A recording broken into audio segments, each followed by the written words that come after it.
The lights come up upon Rachel Carson. She sits in a big bed, the covers drawn up around her. Her eyelids droop as she tries to read a report. Jenny Davis walks in carrying a tray of food. You can't keep this up, Rachel. You need rest. I am fine. You have cancer, Rachel. I know, Let me help you. Jenny sets the tray down and sits on a bed. What are these? An old colleague of mine at the U.S. Bureau of Fisheries sent them, in secret. They are studies from decades ago that show DDT is harmful. There is a lot of talk about your book already. I know, and the New York Magazine is going to run some excerpts.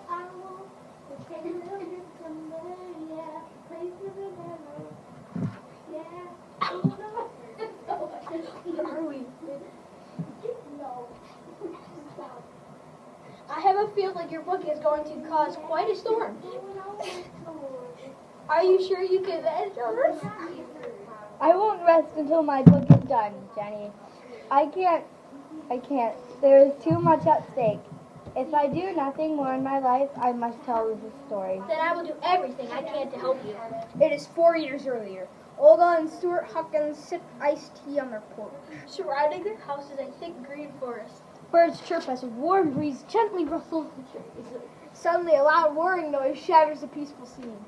What is this? Look there. They watch a plane fly over their land. It releases a spray that settles over the woods and marches off their bird sanctuary. That plane is spraying DDT again. It's just killing the mosquitoes. The Huckins walk around their property. Suddenly, Olga gasps. 5 songbirds lie on the ground, dead. These birds were poisoned. Something is terribly wrong. There's a thud. A robin drops on a tree branch above them. Its bill gapes open. Its splayed claws are drawn up in agony. What a horrible death. What can we do about this? I'm going to write my friend Rachel. The nature writer? Yes, she knows people in Washington, D.C. Maybe she can help us. The lights come up on Rachel Carson sitting at a small desk strewn with open letters. She picks up a letter and reads.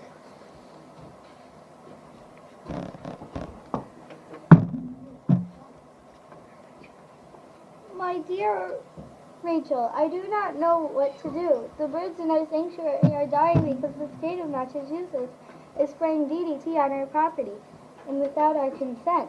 Our water is contaminated too. Rachel picks up another letter and reads. Her expression grows more troubled. My horse drank from a trout after DDT was sprayed on my farm. She died hours later. Rachel picks up another letter, shaking her head. My ducklings are hatching with deformitives. Many do not hatch at all. And my piglets. Rachel picks up the phone and dials. Mr. Murphy, this is Rachel Carson. Yes, I'd like to visit your farm. Next week? Great. Okay, Mr. Murphy, I will see you soon. Rachel stands outside a pig pen with Mr. Murphy. Thank you for coming. I've read your articles in the New Yorker and I thought you could help. You were right to contact me. What you're about to see will upset you. I'm here for the truth. Mr. Murphy leads Rachel inside the pig pen. 7 newborn piglets lie still next to the mother. The entire litter was born dead.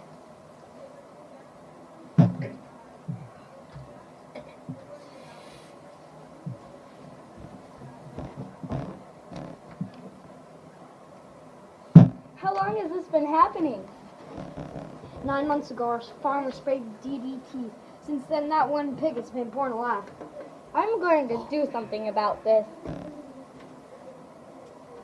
Rachel listens to the radio in her hotel room. A commercial comes on. Today, everyone can enjoy comfort, health, and safety through the insect-killing powers of DDT. Bigger vegetables, juicier fruits, all free from unsightly worms. Your cows will produce 20% more delicious milk. And your seals will gain 50 pounds when you get rid of pests with Our DDT products. Rachel turns off the radio.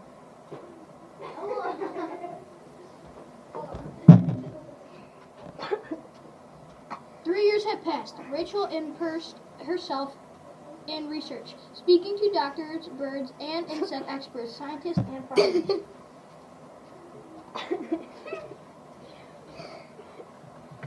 In places where pesticides are sprayed heavily, large numbers of birds are dying. The birds eat the poisoned insects and get poisoned themselves. DDT gets into the food supply and can make people sick. DDT could be causing cancer in animals. Rachel sits at her desk writing. The phone rings. It's Rachel's literary agent.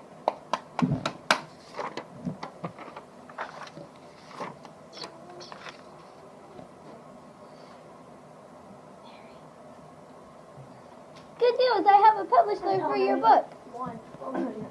That's great, Marie, but I'm afraid the story is going to be more terrible than I imagined. DDT is meant to kill pests, but it affects our entire ecosystem. You've always said that nature is interconnected. I had such a haunting nightmare last night. What was it? Picture an ordinary American town on the first day of spring, except there are no chirping birds, no flowers or bushes or trees, no people and no children. Nothing lives. The stores are empty, the playgrounds are empty. The streams and rivers have no fish. Everything is quiet, utter silence, dead silence. A silent spring. A silent spring. I think you have your title. Executives from chemical companies sit at a big table. Sunlight streams through the windows, but the mood in anything but sunny. Rachel Carson will destroy us. She isn't even a scientist. She did train as a marine biologist, and her book Silent Spring is thoroughly researched. Don't you understand that she's a fanatic? Your business will be ruined. She wants to ban all pesticides. She doesn't say that. She says we should study long-term effects before using pesticides indiscriminately. Whose side are you on? She's making us out to be a murderer. What would the world be like without pesticides? We'd be back in the dark ages with bugs and disease ruling the earth. We must stop her. Rachel Carson walks up the steps of the U.S. Capitol, surrounded by reporters. Jenny Davis stands beside her. Few people know Rachel has cancer. In spite of her illness, she seems strong. Miss Carson, what do you have to say about the chemical industry calling you a peddler of fear and hysteria? My research speaks for itself. Is it true you're being sued? I've been threatened with lawsuits. Silent Spring is a bestseller. Are you surprised? It is my hope that my book will inspire us to think differently about nature. What do you mean? We are a part of nature, so a war against nature is inevitably a war against ourselves. Miss Carson! That will be enough for now, folks. Miss Carson must be going. Inside, Rachel sits at a table facing a group of senators. She spreads her reports neatly in front of her. Thank you for joining us, Miss Carson. You have written much about the dangers of chemical pesticides, and we are all alarmed. What do you think we should do to deal with this problem?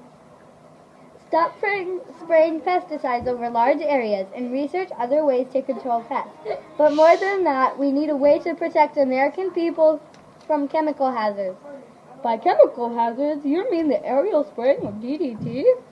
Precisely. It is not a basic human right for every citizen to be safe in his home from poisons applied by others.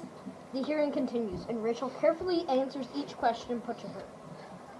Thank you, Miss Carson. Your testimony today is greatly valued. The characters return to the stage to address the audience directly. Behind them, a small group slowly getting the coffin. The chemical companies try to discredit Rachel Carson. But our efforts backfired. We ended up generating publicity for Rachel's book, Silent Spring. Rachel was flooded with supportive letters from readers. Many people in the scientific community stood behind her. Americans began taking steps to make sure that pesticides were used more carefully in their communities. President John F. Kennedy read Silent Spring and ordered his science committee to investigate Rachel's claims. In 1972, DDT was banned in the U.S. But Rachel did not live to see the impact her book would have on the world.